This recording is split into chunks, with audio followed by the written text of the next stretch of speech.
ఇవాళ రాజకీయాలు మాట్లాడుతున్నారు, రాజకీయ విమర్శలు చేస్తా ఉన్నారు. రాజకీయ విమర్శలు కాదు, వ్యక్తిగత విమర్శలు చేస్తా ఉన్నారు. నేను అడుగుతా ఉన్నా, ప్రజలకు కావాల్సింది వ్యక్తిగత విమర్శలు కాదు, రాజకీయంగా మేము చేసినటువంటి అభివృద్ధి చెప్పడానికి మేము సిద్ధంగా ఉన్నాం. మీరు చేసిన అభివృద్ధి చెప్తానికి మీరు ఉన్నారా? మీకు ఆ ధైర్యం ఉందా? ఆ ధైర్యం లేదు కాబట్టి ఇవాళ ప్రజలు మిమ్మల్ని చిత్తుగా ఓడగొట్టారు. 50,000 ఓట్ల మెజార్టీతో మమ్మల్ని గెలిపించి మిమ్మల్ని ఓడగొట్టారు. ఇంకా మీలో సిగ్గు కానీ లజ్జ కానీ ఏమీ లేకుండా బరితెగించి మాట్లాడుతూ ఉన్నారు. మీ స్థాయి ఏంటి? చంద్రబాబు నాయుడు గారి గురించి మాట్లాడే స్థాయి ఉందా? పేర్ని నాని గారికి నేను అడుగుతా ఉన్నా. బాలకృష్ణ గారి గురించి మాట్లాడే స్థాయి పేర్ని నానికి ఉందా అని నేను అడుగుతా ఉన్నా. లేదు చిరంజీవి గారి గురించి మాట్లాడే స్థాయి ఈ పేర్ని నానికి ఉందా అని నేను అడుగుతా ఉన్నా.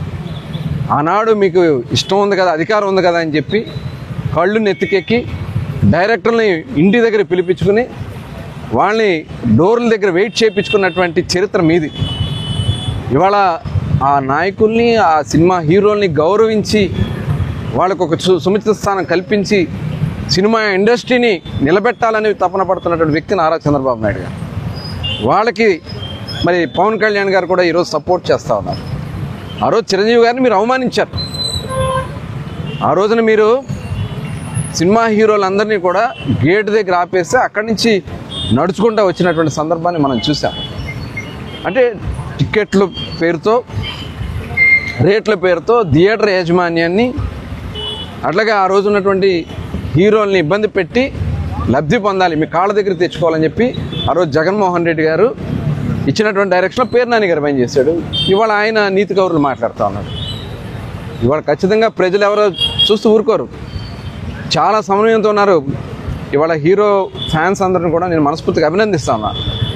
ఇలా రెచ్చగొట్టే నాయకుల వల్ల సమాజంలో మార్చడానికి మరి ఎట్టి పరిస్థితుల్లో కూడా మనం రెచ్చగొట్టే కార్యక్రమాలను బారిన పడొద్దు. మొన్న కూడా చిరంజీవి గారు ఫ్యాన్స్ తరఫున మీటింగ్ పెడితే చాలా పెద్ద మనిషిగా చిరంజీవి గారు దాన్ని కంట్రోల్ చేశారు.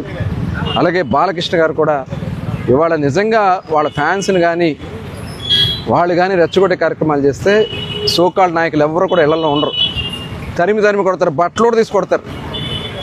ఇదే పేర్ని నానికి ఇవాళ నేను చెప్తా ఉన్నా, ఇదే రకంగా నువ్వు విమర్శలు చేసుకుంటూ, వ్యక్తిగత విమర్శలు చేసుకుంటూ ముందుకెళ్తే నిన్ను రోడ్డు మీద కూడా తిరగనకుండా తరిమి కొడతారు.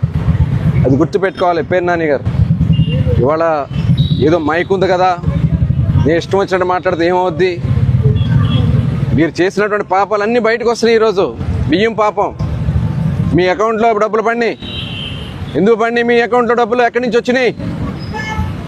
ఆ రోజున బియ్యం దగ్గర 8,000 బస్తాలు తోలుకుని ఆ డబ్బులు మీ అకౌంట్లో పడినాయి. దానికి సంబంధించి పూర్తి ఆధారాలు ఉంటే బొంకుతా ఉన్నాడు. ఇవాళ సిగ్గు లేదా నీకు? ఇళ్ల స్థలాల పేరుతో దోపిడీ చేస్తే నడి రోడ్ల మీద కూడా ఫీల్డ్ మ్యాప్, స్ట్రీట్ ఫీల్డ్ అని చెప్పి, ఎస్ఎఫ్ఎల్ అని చెప్పి వాటికి పట్టాలు ఇచ్చి నీ కొడుకుని అందలం ఎక్కించుకోవాలని ప్రయత్నం చేశావు. ఇవాళ దాని మీద మళ్ళీ బెయిల్ కోసం పరిగెడతావు. నువ్వు ఎన్ని చేసినా ప్రజలు నిన్ను నమ్మే పరిస్థితిలో లేరు. జగన్మోహన్ రెడ్డికి ఆల్రెడీ 0. ఇలాంటి నాయకులు నమ్ముకుంటే గుండు 0 అని నేను తెలియజేస్తాను.